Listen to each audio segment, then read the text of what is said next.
Bonjour chers élèves, dans une nouvelle vidéo. Dans la leçon d'aujourd'hui, nous allons apprendre ensemble comment écrire les demi-équations et l'équation Bellon des réactions d'oxydoréduction. Cette compétence est essentielle pour comprendre de nombreux concepts chimiques et leur application dans notre vie quotidienne. Lorsqu'on veut obtenir une demi-équation d'oxydoréduction, il faut d'abord disposer d'un couple oxydant-réducteur. L'oxydant se trouve toujours à gauche et le réducteur à droite du couple. À chaque couple est associée une demi-équation. Il faut également savoir que pour équilibrer la charge dans les demi-équations, nous ajoutons toujours les électrons à l'oxydant. Exemple, à gauche se trouve l'oxydant Fe3+, et à droite se trouve le réducteur Fe2+. C'est la même chose pour le deuxième exemple. MnO4 est l'oxydant, tandis que Mn2+ est le réducteur. Il est important de connaître ce qui suit. Pour une molécule dans une demi-équation, elle est généralement composée de nombre multiple, nombre de charges, nombre d'atomes. Dans cet exemple, si nous voulons obtenir le nombre de noyaux X, nous allons multiplier le nombre multiple 3 fois le nombre d'atomes 2. On obtient 6 noyaux X.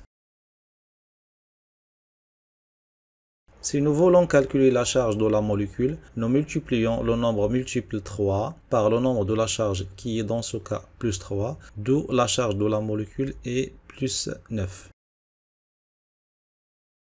Un autre point important à connaître, lors de l'observation d'une molécule dans une demi-équation d'oxydoréduction, dans le cas où il n'y a pas de nombre à la place de nombre multiple, cela signifie que sa valeur est 1. Et l'on va de même pour le nombre de noyaux. Dans la charge, l'absence de tout nombre signifie que la charge est égale à 0. De plus, lorsqu'il y a un signe plus à la place de la charge, cela signifie que la charge est plus 1. Et si un signe moins est présent à la place de la charge, cela signifie que la charge est égale à moins 1. Exemple numéro 1. 2H+. Le nombre de noyaux H n'est pas écrit, donc il est égal à 1. On en déduit que le nombre d'éléments H et le nombre 2, qui représente le nombre multiple, multiplié par 1. On obtient que le nombre d'éléments H est 2. Pour la charge, nous avons le signe plus, qui représente plus 1. Donc la charge est 2 multiplié par 1, ce qui donne une charge totale de plus 2. Deuxième exemple, 3SO4 2-. Le nombre de noyaux S n'est pas écrit, donc il est égal à 1. On déduit que le nombre d'éléments S est le nombre 3, qui représente le nombre multiple, multiplié par 1. On obtient le nombre d'éléments S est 3. Le nombre de noyaux O est 4. On déduit que le nombre d'éléments O est le nombre 3 qui représente le nombre multiple multiplié par 4. Donc le nombre d'éléments O est 4 fois 3 qui est égal à 12. Concernant la charge, nous avons le signe moins 2. Donc la charge est moins 2 multiplié par le nombre multiple 3, ce qui donne une charge totale qui est égale à moins 6. Troisième exemple, 5H2O. Le nombre d'éléments H est 5 fois 2 égale à 10. Le nombre d'éléments O est 5 fois 1 égale à 5.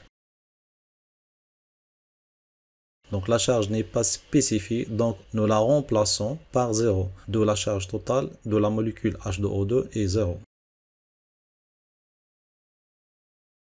Pour équilibrer une demi-équation d'oxydoréduction, il est nécessaire de suivre les étapes suivantes dans l'ordre mentionné ci-dessus. D'abord, on va équilibrer l'espèce chimique commune chez l'oxydant et le réducteur. Ensuite, on va équilibrer l'élément oxygène O avec des molécules H2O. Puis, on équilibre l'élément hydrogène en rajoutant des ions H+. Et finalement, on va équilibrer la charge en rajoutant des électrons. Exemple numéro 1. Demi-équation pour le couple FO3+, Fe2+. Nous commençons par l'élément commun entre l'oxydant et le réducteur, qui est dans ce cas le fer, Fe. De côté gauche, nous avons 1 multiplié fois 1, ce qui signifie que nous avons un seul atome de fer, Fe. Dans la côté droite, nous avons 1 multiplié fois 1, ce qui signifie que nous avons un seul atome de fer, d'où le nombre de fer est équilibré dans ce cas. Dans la deuxième étape, nous équilibrons l'oxygène. Étant donné qu'il n'y a pas d'oxygène dans les deux côtés de demi-équation, donc nous passons à l'étape suivante. De la même manière, il n'y a pas d'hydrogène dans les deux côtés, donc nous passons à la dernière étape, l'équilibrage des charges. De côté gauche, la charge est 1 multiplié par 3, ce qui donne une charge totale qui est égale à plus 3. De côté droite, nous avons 1 multiplié par 2, ce qui donne une charge totale qui est égale à plus 2. Pour calculer le nombre des électrons à ajouter afin d'équilibrer l'équation, nous soustrayons la charge la plus élevée plus 3 de la charge la plus petite plus 2, ce qui donne 1. Par conséquent, nous ajoutons un électron pour équilibrer la charge de cette demi-équation. Nous ajoutons toujours les électrons de côté de l'oxydant. D'où l'équation devient FO3+, plus électron, 2 flèches, FO2+. Exemple numéro 2, demi-équation pour le couple CO2+, Cu. Nous commençons par l'élément commun dans ce cas qui est Cu. De côté gauche, nous avons 1 multiplié par 1, ce qui signifie que nous avons un seul atome de Cu. De la côté droite, nous avons 1 multiplié par 1, ce qui signifie que nous avons un seul atome de Cu. D'où le nombre de Cu est équilibré dans ce cas. Dans la deuxième étape, nous équilibrons l'oxygène, étant donné qu'il n'y a pas d'oxygène dans les deux côtés de demi-équation. Nous passons donc à l'étape suivante. De la même manière, il n'y a pas d'hydrogène dans les deux côtés, donc nous passons à la dernière étape, l'équilibrage des charges. De côté gauche, la charge est 1 multiplié par 2, ce qui donne une charge totale plus 2. De côté droite, nous avons 1 multiplié par 0, ce qui donne une charge totale qui est égale à 0. Nous soustrayons la charge la plus élevée, plus 2, de la charge la plus petite, 0, ce qui donne 2. Par conséquent, nous ajouterons 2 électrons pour équilibrer la charge de cette demi-équation. Nous ajoutons toujours les électrons de côté de l'oxydant, d'où l'équation devient CO2+, plus 2 électrons, 2 flèches, Cu. Troisième exemple, demi-équation pour le couple I2, I-. On commence par la première étape qui consiste à équilibrer l'élément commun entre l'oxydant et le réducteur, qui est dans ce cas l'iode I. De côté gauche, nous avons 1 multiplié par 2, ce qui signifie que nous avons 2 atomes de iodore I. Dans la côté droite, nous avons 1 multiplié par 1, ce qui signifie que nous avons un seul atome de I. 2, on multiplie fois 2 pour équilibrer I. Dans la deuxième étape, nous équilibrons l'oxygène, étant donné qu'il n'y a pas d'oxygène dans les deux côtés de demi-équation. Nous passons à l'étape suivante. De la même manière pour l'hydrogène, donc on passe directement vers l'équilibrage des charges. De côté gauche, la charge est 1 multiplié par 0, ce qui donne une charge totale qui est égale à 0. De côté droite, nous avons 2 multiplié par moins 1, ce qui donne une charge totale égale à moins 2. Nous soustrayons la charge la plus élevée, 0, de la plus petite, moins 2, ce qui donne 2. Par conséquent, nous ajouterons 2 électrons pour équilibrer cette demi-équation. D'où l'équation devient I2 plus 2 électrons, 2 flèches, 2 I-. Exemple 4. Le couple MnO4-, Mn2+. Nous commençons d'abord par Mn. À gauche, nous avons 1 multiplié par 1, ce qui donne un atome de Mn. De l'autre côté, nous avons également 1 multiplié par 1, soit un atome de Mn. D'où le nombre de Mn est équilibré. On passe maintenant pour équilibrer l'oxygène. Nous avons 1 multiplié par 4, soit 4 atomes d'oxygène. De l'autre côté, nous n'avons aucun atome d'oxygène. Par conséquent, nous devons ajouter 4 molécules d'eau pour équilibrer l'oxygène.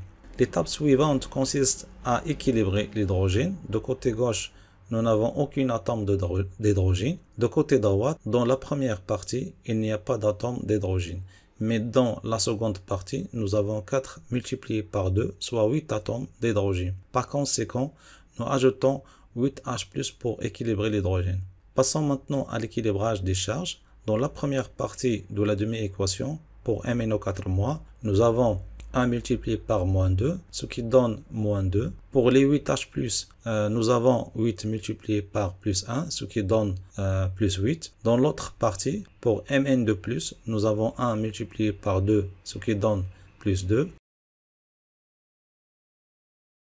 Pour H2O, 4 fois 0 donne une charge nulle. Donc la charge totale dans la première partie est moins 1 plus 8, soit plus 7. Dans l'autre partie, nous avons plus 2 plus 0, ce qui donne plus 2. Pour déterminer le nombre des électrons à ajouter pour équilibrer la charge, nous soustrayons la charge totale du premier côté, qui est plus 7, de la charge totale du côté opposé, qui est dans ce cas plus 2. Cela donne 7 moins 2 égale à 5. Nous devons donc ajouter 5 électrons du côté gauche pour équilibrer la charge. La demi-équation finalement devient MnO4 2- plus 8H+, plus 5 électrons, 2 flèches Mn2+, plus 4H2O. Exemple 5. Le couple Cr2, O7 2-, Cr3+. Nous commençons d'abord par Cr, c'est l'élément commun entre l'oxydant et le réducteur. À gauche, nous avons 1 multiplié par 2, ce qui donne 2 atomes de Cr.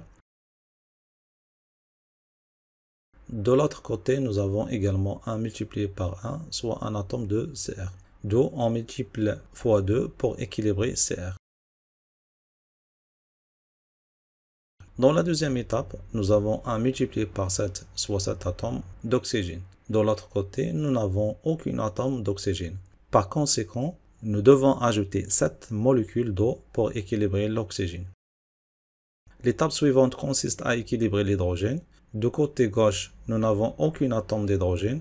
Du côté droit, dans la première partie, il n'y a pas d'atome d'hydrogène, mais dans la seconde, nous avons 7 multiplié par 2, soit 14 atomes d'hydrogène. Par conséquent, nous ajoutons 14H+ pour équilibrer l'hydrogène. Pour la charge, dans la première partie de la demi-équation pour Cr2O7 2-, nous avons 1 multiplié par -2, ce qui donne -2. Pour les 14H+, nous avons 14 multiplié par +1, ce qui nous donne +14. Dans l'autre partie, pour Cr3+, nous avons 2 multiplié par 3, ce qui donne +6. Pour H2O, 7 fois 0 qui donne 0. Donc la charge totale dans la première partie est -2 plus 14, soit +12. Dans l'autre partie, nous avons +6 plus 0, ce qui donne 6. Pour déterminer le nombre des électrons à ajouter pour équilibrer la charge, nous soustrayons la charge totale du premier côté, qui est dans ce cas 12, de la charge totale du côté opposé qui est égale à 6. Cela nous donne 6. Nous devons donc ajouter 7 électrons du côté gauche pour équilibrer la charge. La demi-équation finalement devient Cr2O7 2- plus 14H+, plus 6 électrons, 2 flèches, 2 Cr3+, plus 7H2O. Un autre exemple, le couple SO2, S2O3 2-. Nous commençons par le soufre S. À gauche, nous avons 1 multiplié par 1, ce qui donne un atome S. De l'autre côté, nous avons également 1 multiplié par 2, soit 2 atomes de S. Donc on multiplie par 2 pour équilibrer l'élément soufre. Dans la deuxième étape, nous avons 2 multiplié par 2, soit 4 atomes d'oxygène. De l'autre côté, nous avons 1 multiplié par 3, donc on a 3 atomes d'oxygène. Par conséquent, nous devons ajouter une molécule d'eau pour équilibrer l'oxygène. Concernant l'élément d'hydrogène, de côté gauche, nous n'avons aucun atome d'hydrogène. De côté droit, dans la première partie, il n'y a pas d'atome d'hydrogène. Mais dans la seconde partie, nous avons 1 multiplié par 2, soit 2 atomes d'hydrogène. Par conséquent, nous ajoutons 2H+ pour équilibrer l'hydrogène. On passe maintenant vers la charge. Dans la première partie de la demi-équation, pour le SO2, nous avons 2 multiplié par 0, ce qui donne 0. Pour les 2H+, nous avons 2 multiplié par +1, ce qui donne +2. Dans l'autre partie, pour SO3 2-, nous avons 1 multiplié par -2, ce qui donne -2. Pour H2O, 1 fois 0 qui donne 0.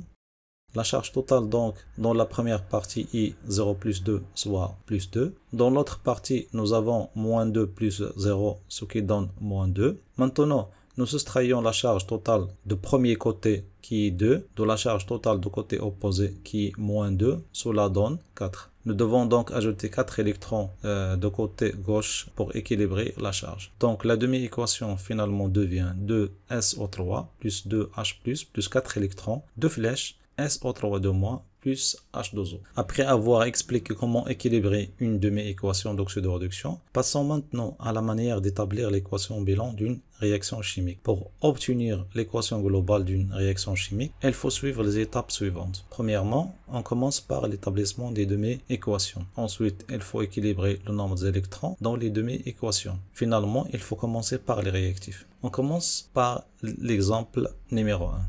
On réalise l'oxydation d'aluminium Al par les ions de cuivre CO2+. Les couples mis en jeu sont Al3 plus Al, CO2 plus Cu. Établir l'équation bilan de cette réaction. La première étape consiste à trouver la demi-équation de chaque couple. Pour le couple Al3 plus Al, nous avons un seul élément Al dans les deux parties. Donc nous n'avons aucun problème avec les atomes d'hydrogène et d'oxygène. Donc nous passons directement vers l'équilibrage des charges. Pour Al3+, la charge est 3, tandis que la charge de Al est 0. 3 moins 0 égale à 3. D'où en rajoutant 3 électrons pour équilibrer la charge. De la demi-équation devient Al3 plus 3 électrons, 2 flèches Al. Nous avons précisément équilibré la demi-équation d'oxydoréduction pour le couple CO2 plus Cu, qui est CO2 plus 2 électrons, 2 flèches Cu. Nous passons maintenant à l'étape d'équilibrage du nombre des électrons dans chaque demi-équation. Pour la première demi-équation, nous avons 3 électrons, tandis que pour la deuxième demi-équation, nous avons 2 électrons. Ainsi, pour équilibrer le nombre des électrons dans les deux demi-équations, nous multiplions la première demi-équation par 2 et la deuxième demi-équation par 3. On obtient 2 fois Al3 plus égale 2 Al3 plus 2 fois 3 égale à 6 électrons, plus et 2 fois Al donne 2 Al. Même chose pour la deuxième demi-équation qui donne 3 CO2+, plus 6 électrons, donne 3 Cu. Maintenant, on doit commencer par les réactifs. D'après les données, on réalise l'oxydation d'aluminium Al par les ions de cuivre CO2+. Donc Al est le réactif. Al, dans ce cas, c'est un réducteur, d'où il réagit avec CO2+, qui est l'oxydant. Finalement, l'équation bilan devient 2Al plus 3 Cu de plus donne 2Al3 plus 3 Cu. Exemple numéro 2. Écrire l'équation de la réaction d'oxydoréduction entre les ions de fer FO2+, et les ions de dichromate Cr2O7-. Les couples mis en jeu sont FO3+, FO2+, et Cr2O7-, Cr3+. La première étape consiste à trouver la demi-équation de chaque couple. Nous avons précédemment équilibré la demi-équation d'oxydoréduction pour le couple F3+, qui est dans ce cas FO3+, plus électrons, 2 flèches, FO2+. Même chose pour le couple Cr2O7-, Cr3+. Demi-équation est la suivante, Cr2O7-, plus 14H+, plus ces électrons donne 2 Cr3+, plus 7H2O. Nous passons maintenant à l'étape d'équilibrage du nombre des électrons dans chaque demi-équation. Pour la première demi-équation, nous avons un seul électron, tandis que pour la deuxième demi-équation, nous avons 6 électrons. Ainsi, pour équilibrer le nombre des électrons dans les deux demi-équations, nous multiplions la première demi-équation par 6. On obtient 6 FO3+, plus 6 électrons, donne 6 fois FO2+. Maintenant, on doit commencer par les réactifs. D'après les données, écrire l'équation de la réaction d'oxydoréduction entre les ions de fer, FO2+, et les ions de dichromate, Cr2O7-. Donc, FO2+ est le réactif. FO2+ est réducteur, donc il se réagit avec Cr2O7- qui est l'oxydant. Finalement, l'équation bilan devient Cr2O7- plus 14H+, plus 6FO3+, donne 2Cr3+, plus 7H2O, plus 6FE2+. Exemple 3. Écrire l'équation de la réaction d'oxydoréduction entre les ions iodore et moi et les molécules d'eau oxygénées H2O2 en milieu acide. Les couples mis en jeu sont I2 et moi et H2O2, H2O. La première étape consiste à trouver la demi-équation de chaque couple. Nous avons précédemment équilibré la demi-équation d'oxydoréduction pour le couple I2 et moi, qui I2 plus 2 électrons donne 2 et moi. Pour le couple H2O2, H2O, on équilibre d'abord l'élément d'oxygène en rajoutant H2O. H2O plus H2O donne 2H2O. Pour équilibrer l'hydrogène, on rajoute 2H+. Finalement, pour équilibrer la charge, on rajoute 2 électrons. Maintenant, on passe à l'étape d'équilibrage du nombre d'électrons dans chaque demi-équation. Pour la première demi-équation, nous avons 2 électrons, tandis que pour la deuxième demi-équation, nous avons aussi 2 électrons, d'où le nombre des électrons est déjà équilibré. On commence maintenant par les réactifs. D'après les données, écrire l'équation de la réaction d'oxyde de réduction entre les ions iodore I- et les molécules d'eau oxygénée H2O2 en milieu acide. Donc I- est le réactif. I- est un réducteur, donc il réagit avec H2O2 qui est l'oxydant. Finalement, l'équation bilan devient H2O2 plus 2H+, plus 2I- donne I2 plus 2H2O.